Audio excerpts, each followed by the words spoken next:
A while back, I mentioned that I was going to speak briefly about prosperity preaching.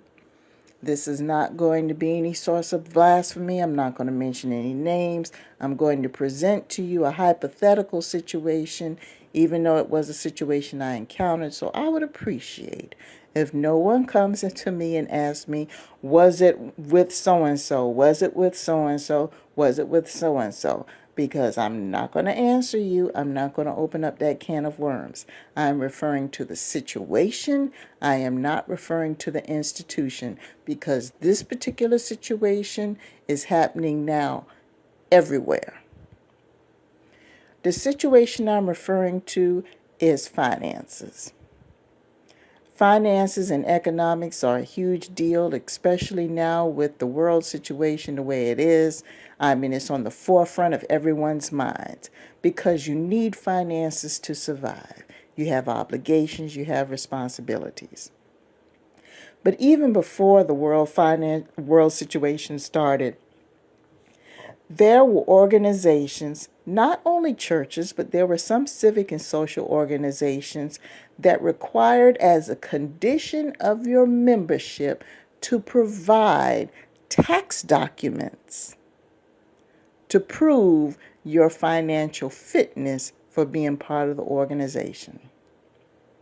Yes, you heard me say it. There are actually some churches that require not only that you take membership classes, but they want a copy of your tax return so they can have a general idea of how much you should be providing in tithes and offerings to the church. Now, if anyone listening is a member of such institution and you're happy with it, kudos to you. But I'm going to tell you something, and I'm going to tell you something my grandmother told me a long time ago. When it comes to you and your paycheck, it is nobody's business but you, the people who sign your check, and the people in the house that you're providing the funds for. It is nobody else's business. You go to work a job so you can earn wages to take care of your household. It is not any club's business how much you made last year. It is not any social organization's business how much you made last year. If that is a only condition for you to be a member, they're out for the money. And that's all they want. Now, it's a different situation if you're part of, let's say, some kind of financial consortium or economic group. I'm not talking about that because financial records may be required. I get that part. I'm talking about other organizations outside the home that are supposed to be serving the community, that are supposed to be nonprofit, that are supposed to be community-based. Why are they worried about how much money you made last year?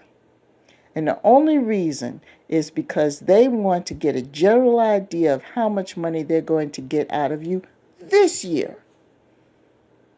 Now, we are living in some tough times, folks, and as I stated before, the world situation has a lot of us really focusing on our finances and our economics. We are not in any position to be throwing our money away willy-nilly.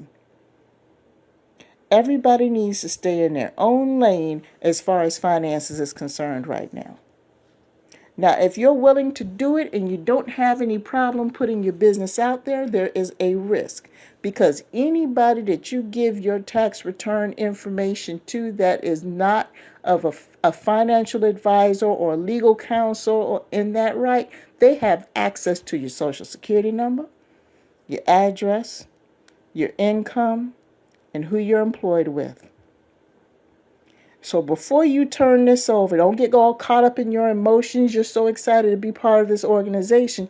You better think about who you're giving all this confidential information to. Because you don't know these people. And they can say everything that you want to hear. They can put on the prettiest show and everything else. But as I told you what my grandmother told me, if they didn't write those checks for you so you can get paid, and give you those hours so you can work to take care of your household, and they don't live in your household and their name is not on the lease, they have no business with that information. You have to question it, especially if it's a religious nature. Religious organizations should not be asking that information from their members. A tax return as a condition for membership. And guess what? This is not new, people. This has been going on for years. And as I stated before, you have your choice as to if you want to do that. But remember, all of your confidential information is on those tax returns, and it's going to people that you otherwise have not known about until you chose to join this organization. So if your identity gets stolen or your bank account gets hacked, you have nobody to blame but yourself. And I'm just putting this out as a word of caution because, as I stated before, we're in fragile financial times. We have scammers, we have hackers, we have people that are stealing identities, doing everything they can to take the little bit of money that people have. It's at epidemic proportions right now. And a lot of these organizations are on the take as well because they're suffering financially. The church, the role of the church is to serve the community to the best of their ability. And there are a lot of churches, the majority of the churches are actually doing their jobs in the community. They are serving their community.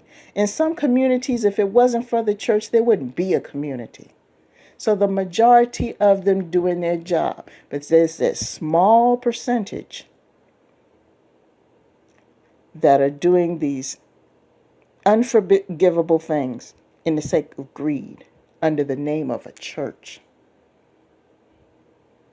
And thank goodness people have the wisdom to know the difference in most cases. But you do have a small selection of people that desire to belong to a church so badly and want to have that spiritual connection so badly that common sense leaves them, and they're willing to give these people anything they want. Technically, they're not a church, they're a cult. So let's just clarify that. I'm going to take church out of it. They are a cult.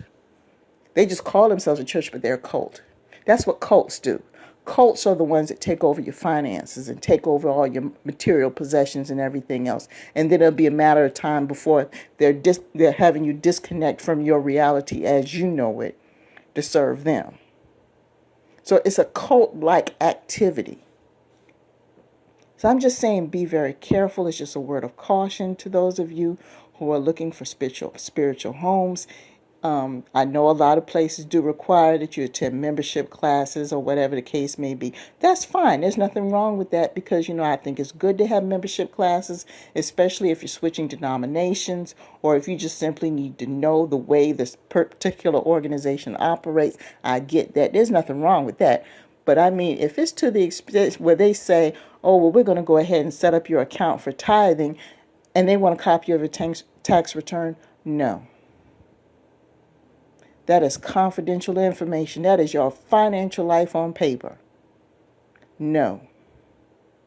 I wholeheartedly say no.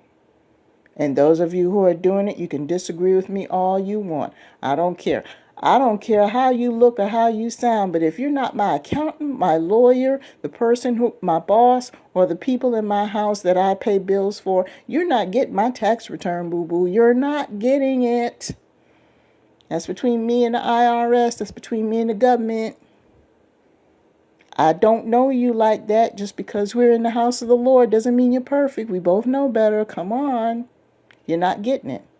And if that's a condition of me being part of your congregation, Godspeed. I'm out of here. So I just wanted to put out that word of warning. I don't know why it came on my heart today, but I just felt that some people are probably being taken advantage of because we're in a vulnerable situation right here in the world. So just be careful.